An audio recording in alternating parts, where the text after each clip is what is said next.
कंस ने महाराज अक्रूर जी को बुलाया है और अक्रूर जी को आज्ञा दी। दक्षनंदम ब्रजम तत्र सुता आनक दुंदुभे आसा तेता विहाने न रथे नयमाम चिरम। अक्रूर जी तुम्हें तो पता ही है, आनक दुंदुभी वसुदेव जो है ना, उनका पुत्र है कृष्ण, जो गोकुल में है, वृंदावन में है। वही मेरा काल है। मेरे गुरु नारद ने बताया है वही मेरा काल है। तुम्हें एक काम करना है, बहुत महत्वपूर्ण कार्य करना है। क्या करना है? नंदीग्राम चले जाओ, वृंदावन चले जाओ और वहां से कृष्ण बलराम को लेकर के आओ। मैं परसों धनुष यज्ञ कर रहा हूं, उस धनुष यज्ञ में बड़े बड़े राजा महाराजा आएंगे, लेकिन राजा महाराजाओं के साथ में जब कृष्ण यहाँ आ जाएगा तो मैं चोरी से चुपके से अपने पहलवानों से मरवा दूंगा। वही मेरा काल है। जैसे ही सुना अक्रूर जी स्तब्ध रह गए। हे भगवान, इस दुष्ट के मन में कृष्ण को मारने का कैसे आ गया और यहां बुलाने का कैसे बन गया? समझाया, महाराज आपने बहुत अच्छा सोचा, लेकिन हो जाए ऐसा कंफर्म नहीं है। जीव कल्पना तो बहुत अच्छी करता है, लेकिन सारी कामना पूरी हो जाए जरूरी नहीं है। इसलिए आप ऐसा मत सोचो कहीं कृष्ण ने आपको मार दिया तो। कंस ने जैसे ही सुना गुस्सा आ गई। ये बात मुझे मत सुनाओ, ये ज्ञान मुझे मत दो, तुम तो ये बताओ लेने के लिए जाओगे कि नहीं? नारद बाबा ने अक्रूर जी ने मन में विचार किया कि नहीं जाऊंगा तो मार देगा, दुष्ट है। ठीक है महाराज, मैं लेने जाऊंगा। और महाराज फिर क्या, अक्रूर जी उस रात्रि सोए नहीं। अक्रूरोपिताम रात्रि, उस रात्रि अक्रूर जी को नींद नहीं आई। क्यों नहीं आई? मधुपर्याम महामती, मथुरा में लेटे लेटे महामती अक्रूर जी मन में विचार कर रहे हैं, उर्षित्वा व्रतमास्थाय प्रयो नंद गोकुलम, मुझे प्रातः ब्रह्म मुहूर्त में नंद गोकुल जाना है, यानी वृंदावन जाना है। क्यों? कृष्ण को लेने के लिए जाना है। अहो भाग्य मेरा, कल मुझे कृष्ण का दर्शन हो गया, प्रभु का दर्शन होगा। कल मुझे प्रत्यक्ष इन आंखों से परमात्मा का, कृष्ण का दर्शन होगा। मैं कितना भाग्यशाली हूं। बस यही सोच करके नींद नहीं आई सज्जनों। और रथ तैयार किया, ब्रह्म मुहूर्त हो गया, रथ तैयार किया, रथ में बैठ करके अक्रूर जी जाने लगे। और जाते जाते मन में सोचते जा रहे हैं कि किम मया चरितम भद्रम किम तप्तम परमम तप। मेरा पता नहीं कौन सा भाग्य आज उदय हुआ है। अहो भाग्य मेरा, जो आज मुझे वृंदावन की पावन भूमि और कृष्ण का दर्शन होगा, प्रभु का दर्शन होगा। मयि तद्दुर्लभम मन्ये उत्तम श्लोक दर्शना। जीवन में अगर कोई दुर्लभ है तो वो है परमात्मा का दर्शन, उत्तम श्लोक का दर्शन, महापुरुषों का दर्शन। वो मुझे आज होगा, वो मुझे आज होगा। राधे राधे। और हम भी आज महापुरुषों का दर्शन करके आए हैं। सान्नेवाल दंडी स्वामी जी की जहाँ भजन स्थली है, आप लोग शायद कभी गए हों। हाँ, संडे वहाँ कीर्तन होता है। स्वामी जी की प्रेरणा से हम भी पहुँच गए आज, लगे हाथ। 2-4 मिनट 2-4 शब्द भी कहे, एक आध भजन भी सुनाया और जाना कि महापुरुषों की शक्ति आज भी जागृत है। आप लोग गए होंगे शायद। हाँ, तपस्थली बड़ी अच्छी जगह है, एकांत में। हाँ, आज शाम को भी जाना है दंडी आश्रम, 7:30 का टाइम दिया है हमने। हाँ, जिनको भी जाना हो साथ में चलना। हाँ, कथा के तुरंत बाद निकलेंगे। तो वहाँ पे भी कह रहे, आग्रह है उनका कि 2 शब्द वृंदावन के लिए आप यहाँ पे भी कहें। है तो संतों के स्थान पर कुछ कहने का मौका मिले, इससे बड़ा और क्या है? उत्तम श्लोक दर्शना। जीवन की यही तो सार्थकता है कि महापुरुषों का दर्शन हो। अक्रूर जी उसी बात को सोच रहे हैं कि आज मेरा भाग्य तो देखो, उत्तम श्लोक कृष्ण का मुझे दर्शन होगा। सोचते जा रहे हैं, चले जा रहे हैं। रास्ते में ही कृष्ण मिल गए। काका जी राम राम, हमें पता है आप क्यों आए हैं, लेकिन ये बात मैया यशोदा को नहीं बताना। अगर मैया को मालूम ये बात पड़ गई तो मैया हमें बिल्कुल भी नहीं जाने देगी। और हम सब जानते हैं कंस ने हमें क्यों बुलाया है, हमें सब विदित है। कंस हमें मारना चाहता है, हम जानते हैं, लेकिन माताजी को ये मालूम नहीं पड़ना चाहिए। अक्रूर जी को पहले ही समझा दिया और अक्रूर जी को लेकर के महाराज पहुंचे हैं भवन में। अक्रूर जी का बड़ा सुंदर स्वागत हुआ है और भोजन आदि से निवृत्त होकर के अक्रूर जी से पूछा नंद बाबा ने, भैया कैसे आना हुआ? अक्रूर जी ने बता दिया। अब क्या बताऊं, मुझे ऐसा लगता है नंद जी कि कंस की भावनाएं बदल रही हैं। वो यज्ञ कर रहा है, जहां यज्ञ रोकता था, यज्ञ होने से जिसे चिढ़ होती थी, क्रोध आता था, वो कंस स्वयं यज्ञ कर रहा है। उसकी भावनाएं बदल गई हैं, वो धार्मिक हो रहा है। और सुनो, उस यज्ञ में राजा महाराजा जाएंगे, आप भी चलो, आपके लिए भी निमंत्रण भेजा है उसने, आपको बुलाने के लिए मुझे भेजा है, आप भी चलो और साथ में कृष्ण बलराम को भी लेके चलो। नंद रानी यशोदा ने जैसे ही सुना, रसोई घर में अभी सफाई कर रही थी, भोजन के बाद में है, रात्रि के समय में रसोई घर की सफाई कर रही थी और करना भी चाहिए। रात्रि भोजन के बाद में रसोई को गंदा नहीं छोड़ना, माताएं ध्यान दें। हाँ, अगर रसोई में झूठे बर्तन पड़े रहते हैं ना तो उस घर में कंगाली आती है। इसलिए रात्रि के भोजन के बाद में सबसे पहले रसोई को साफ करो, बर्तनों को, झूठे बर्तनों को साफ करो और बढ़िया साफ करके रसोई को, तब जाकर के अपने कक्ष में विश्राम करो। झूठे बर्तन नहीं छोड़ना, रसोई को गंदा नहीं छोड़ना रात्रि के समय में, नहीं तो लक्ष्मी मैया रुष्ट हो जाती हैं, घर को त्याग करके चली जाती हैं। अन्नपूर्णा का घर है रसोई घर, अन्नपूर्णा को अच्छा नहीं लगता, इसलिए अन्नपूर्णा की रसोई को भी पवित्र और साफ रखना चाहिए। हाँ, खैर नंदरानी यशोदा सफाई करके रसोई की और बाहर निकलने वाली थी, तब तक सुना कि अक्रूर कृष्ण को लेने आया है। तुरंत सामने आई, अरे अक्रूर, तुमने ये कैसे सोच लिया? मैं कृष्ण को तुम्हारे साथ में जाने दूंगी? ये नहीं हो सकता, ये कभी नहीं हो सकता, ये तुम्हारी कामना कभी पूरी हो ही नहीं सकती। कृष्ण मचल गए, कन्हैया समझ गए अगर मैया ने जिद करी तो फिर हमारी जो लीला है आगे हो नहीं पाएगी। कन्हैया मैया के सामने में चल गए, अरे मैया देख, अब हम छोटे ना हैं, अब हम बड़े हैं गए हैं, कब तक घर में घुसे रहेंगे, अब हमें बाहर भी तो जाना चाहिए। नंद बाबा ने कहा, हाँ हाँ यशोदा, कृष्ण बिल्कुल ठीक कह रहा है। बलराम भैया भी आ गए, कन्हैया बिल्कुल ठीक कह रहा है देवी, तुम्हें ऐसे नहीं करना चाहिए। और फिर रही बात मथुरा में जाने की, अरे आज कल जाएंगे, परसों आ जाएंगे वापस, परसों पूर्णाहुति हो जाएगी, वापस आ जाएंगे, क्या फर्क पड़ता है?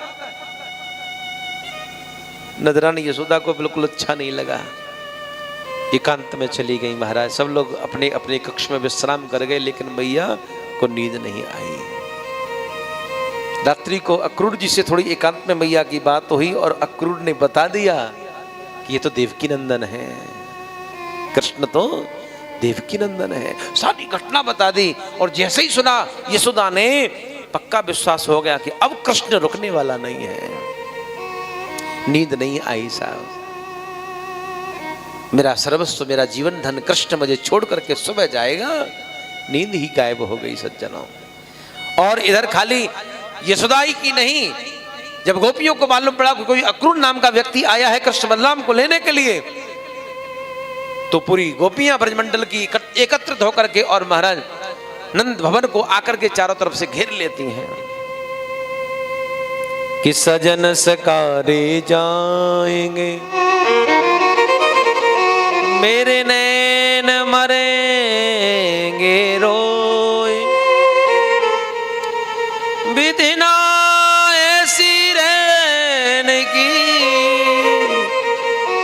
निशा कवन विधि हो। गोपियां एक ही बात कहती हैं, हमें ऐसा मालूम पड़ा है, खबर मिली है किसी से कि कृष्ण सुबह होते ही और मथुरा के लिए निकल जाएंगे। हे विधाता, ये रात्रि व्यतीत न हो, सुबह कभी होवे ही नहीं है। एक गोपी तो कहती है, नहीं नहीं, मेरे पास में पक्की रिपोर्ट है, पक्की खबर है, कृष्ण जाएंगे ही जाएंगे। तो दूसरी गोपी सुनती है, आहा, गोपी का अर्थ है राधा। मैं बता दूं, भागवत में स्पष्ट रूप से राधा का नाम नहीं है सज्जनों। एक गोपी ऐसा जहां संबोधन है, समझो राधा ही कह रही है। राधा तो बिलखने लगी और राधा रोते रोते कहती है कि जो मैं ऐसा जानती प्रीत किए दुख हो, नगर ढिढोरा पीटती प्रीत न करियो को। हमें क्या मालूम था कि प्रीति करने से ये भी दिन देखना पड़ेगा, वो जुदाई का दुख है सहना पड़ेगा, मालूम नहीं था। बिलखती हुई समस्त गोपियां आ गई महल के मुख्य दरवाजे पर। रात्रि का 1:30 बजे का समय, कन्हैया की नींद खुली। मैया मैया कह करके कन्हैया जगे। मैया अपने कक्ष में नहीं, देखा मैया तो महाराज अंगने में एकांत में खंबे से सर लगा करके रो रही है। कृष्ण ने पूछा मैया कहाँ बात है, तू काहे को रोवे? मैया ने सारी बात बताई। लाला मुझको दुख ना है, तू मथुरा जा रहे हो, जा बात को मुझको बिल्कुल दुख ना है, तो काहे को रो रही है?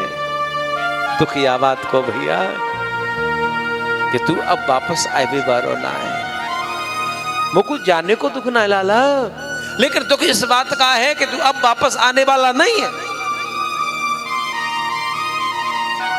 मुझको आज मालूम पड़ी है कि तू तो देवकी नंदन है। मैं तो अभी तक ये सोचती कि तू यशोदा नंदन है, लेकिन अक्रूर ने मेरी आंख खोल दी नहीं। आज मुझको मालूम पड़ी है लाला कि तू तो देवकी नंदन है, वसुदेव नंदन है। मैं किस अधिकार से तो को रोकूं? लेकिन कृष्ण, ये गंवार यशोदा, ये ग्वालनी यशोदा, ये अनपढ़ यशोदा तेरे चरणन में एक कामना करें। क्या मैया तू कैसी बात कर रही है? कौन सी कामना की बात कर रही है? तू मथुरा तो जा रहे हो लाला, लेकिन मिट्टी की मटकी फोड़वे के बदले में मैंने तो को उखल से बांध दियो। या लीला को बिल्कुल भी चिंतन मत करियो, या लीला को बिल्कुल स्मरण मत करियो। तो को मेरी सौगंध है भैया, अगर तेरी मैया देवकी जाको पूछे तो जालीला को तू बिल्कुल मत बताइयो। क्यों? वो क्या सोचेगी? मिट्टी की मटकी फोड़वे के बदले में मेरे लाला को यशोदा ने उखल से बांध दिया है? अरे उसका नहीं था इसलिए बांध दिया, उसका होता तो नहीं बांधती। लाला तो कोई मेरी सौगंध है, अपनी मैया को मत बताइयो। कन्हैया कहने लगी अरे मैया तू कैसी बात करे, मैं काऊ देव की फेवकी को नहीं जानू, तो ही मेरी मैया है। कितना सुंदर कितना पावन है माँ बेटे का नाता, 9 माह गर्भ में रखती उस माँ को शीश झुकाता। माँ और बेटे का पवित्र बंधन सज्जनों कोई बराबरी नहीं कर सकता। माँ तो माँ होती है।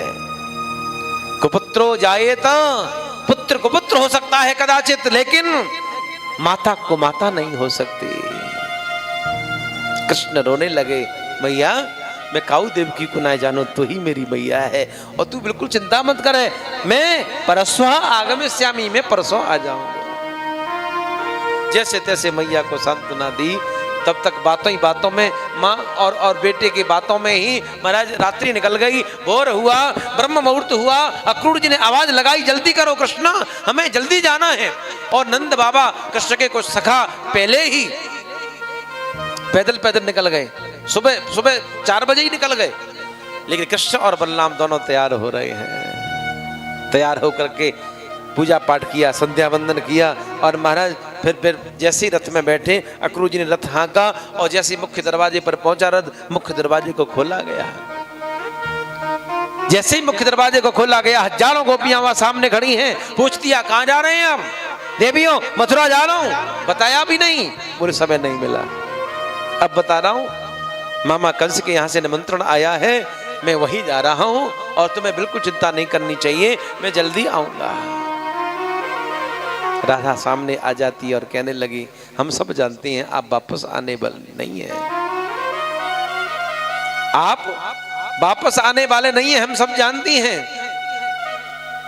लेकिन जा तो रहे हो, एक कामना है। क्या? जा रहे हो तो जाओ कन्हैया, पर इतना रहम करते जाओ।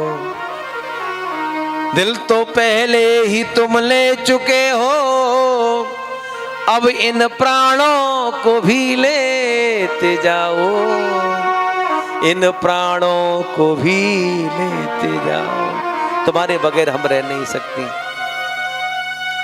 अब जाना है तो जरूर जाओ, हम रोकेंगे नहीं कृष्ण, लेकिन हमारे साथ, अब अपने साथ हमारे प्राणों को भी लेकर के जाओ। प्रेम बिरहा में जल जाएंगी हम, तुम्हारे बिना मर जाएंगी, जल जाएंगी तुम्हारे प्रेम में, कैसे जी पाएंगी हम।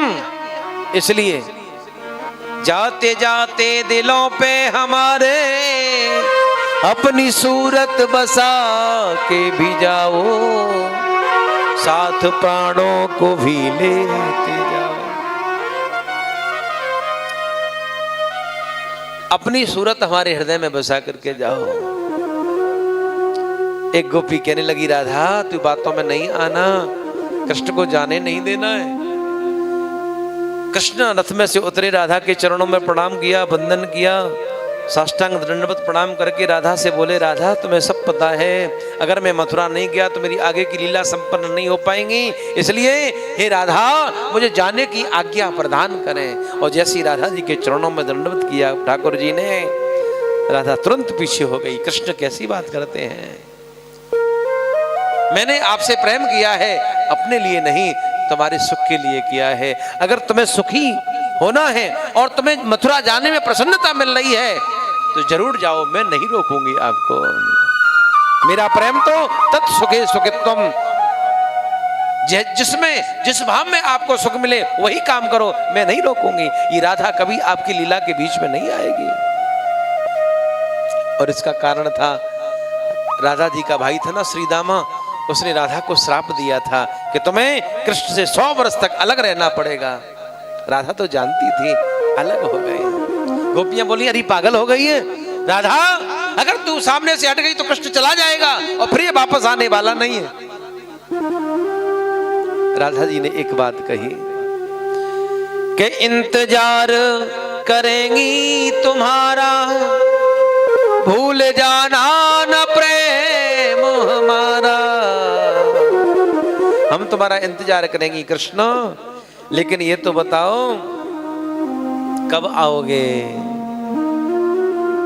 हैं? आ गए हो तो जाने की